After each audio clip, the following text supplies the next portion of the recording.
نبی پاک صلی اللہ تعالیٰ علیہ وآلہ وسلم نے نا کچھ بچا کے نہیں رکھا، بچاتے نہیں تھے حضور۔ یہ حکم امت کو نہیں دیا کہ تم سارا کچھ اللہ کے راستے میں خیرات کرو۔ امت سے کہا کہ 40واں حصہ 2.5% زکوٰۃ، وہ بھی ہر روز نہیں، سال کے بعد، اور کچھ صدقات وہ بھی نفلی، ترغیب دلائی، فرض نہیں کی۔ حج اس پر خرچ ہوتا ہے تو زندگی میں ایک بار، امت پر پابندی نہیں لگائی، بلکہ ایک صحابی سونے کا انڈا لے کے حضور کی بارگاہ میں آئے کہ یا رسول اللہ میرے پاس یہ ایک سونے کا انڈا تھا، میں لے آیا ہوں اور یہی ہے میرے پاس، اس کے علاوہ کچھ نہیں۔ ایک طرف سے لے کے آئے تو حضور نے رخ اس طرف کر لیا، ادھر سے آئے تو حضور نے ادھر کر لیا۔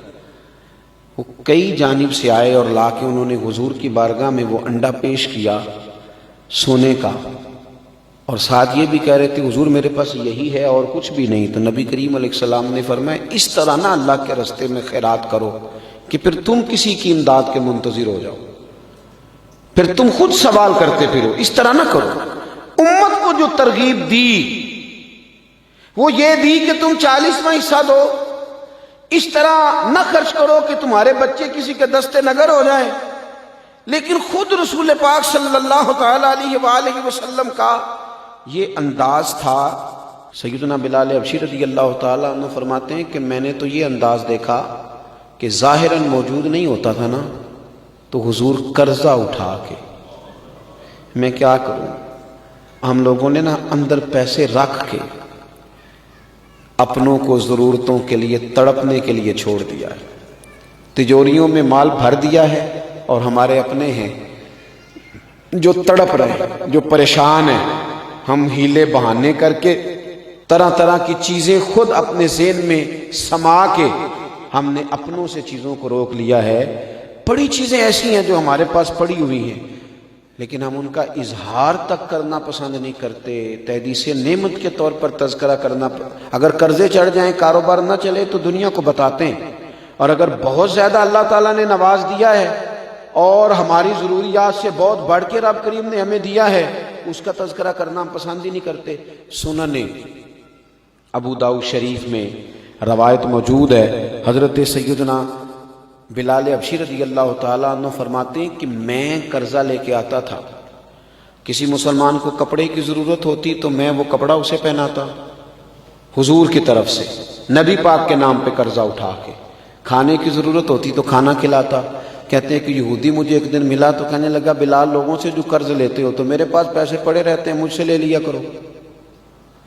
کہتے ہیں میں اس سے ایک مقررہ وعدے کے مطابق قرض لینے لگا اور حضور کے مہمانوں پر خرچ کرنے لگا۔ پھر ایک دن وہ کچھ تاجروں کے ساتھ میرے پاس آیا اور کہنے لگا کہ تمہیں پتہ ہے نا تھوڑے دن رہ گئے ہیں وعدہ پورا کرنے میں، اگر تم نے قرض واپس نہ کیا تو میں تمہیں پھر سے لے جاؤں گا، غلام بناؤں گا اور بکریاں چرانے پہ لگا دوں گا۔ سیاستہ میں حدیث موجود ہے۔ فرماتے ہیں میں اپنے لیے تو لیتا ہی نہیں تھا، یہ تو میں نبی پاک صلی اللہ علیہ وسلم کے مہمانوں کے لیے لیتا تھا، حضور کے غلاموں پر خرچ کرتا تھا، اور نبی پاک کے نام پہ لیتا، حضور کی طرف سے ہی خرچ کرتا، قرضے چڑھ گئے۔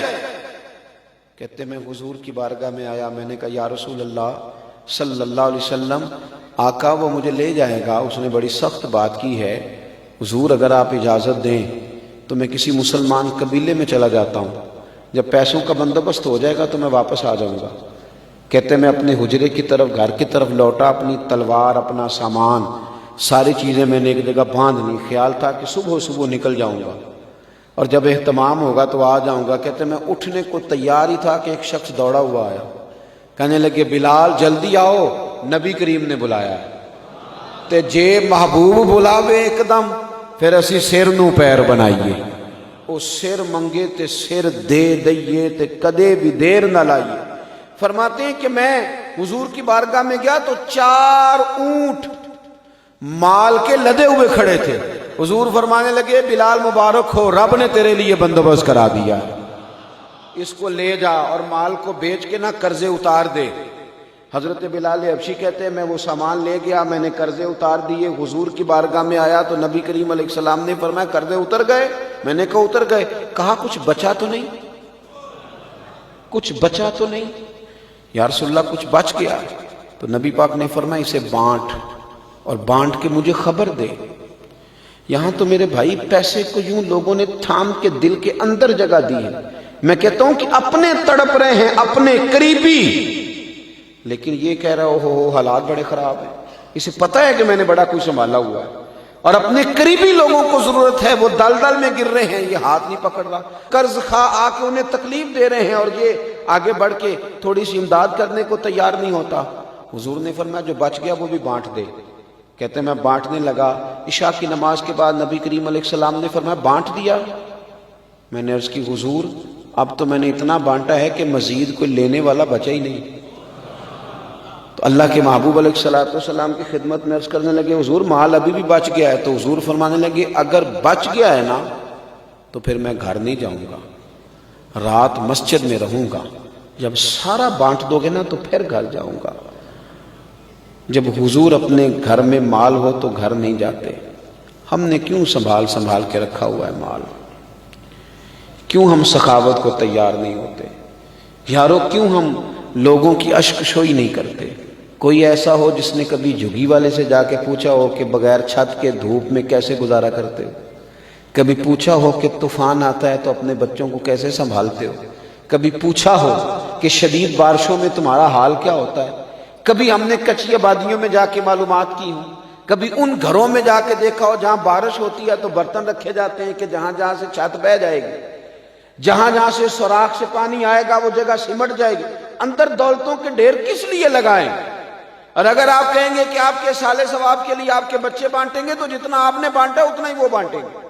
یاد رکھنا آنے والی نسل اس سے کہیں بڑھ کے دولتوں کو سنبھالنے والی ہے۔ میرے عزیز، اللہ کے پیارے رسول صلی اللہ علیہ وسلم نے فرمایا میں آج رات گھر نہیں جاؤں گا، مسجد میں سو جاؤں گا، پہلے بانٹ۔ حضرت بلال حبشی رضی اللہ تعالیٰ عنہ فرماتے ہیں میں اگلا سارا دن حضور کے حکم پر حضور کی طرف سے بانٹتا رہا۔ عشاء کے بعد نبی کریم نے پوچھا بانٹ دیا؟ یا رسول اللہ سارا بانٹ دیا۔ فرمایا چلو پھر گھر چلتا ہوں۔ پھر حضور گھر گئے۔ حضرت بلال کہتے ہیں مجھے یوں لگتا ہے کہ حضور کی خواہش تھی کہ ایسا نہ ہو کہ میرے گھر میں مال پڑا ہو اور مجھے رب کی بارگاہ سے بلاوا آ جائے، میں یہ نہیں چاہتا۔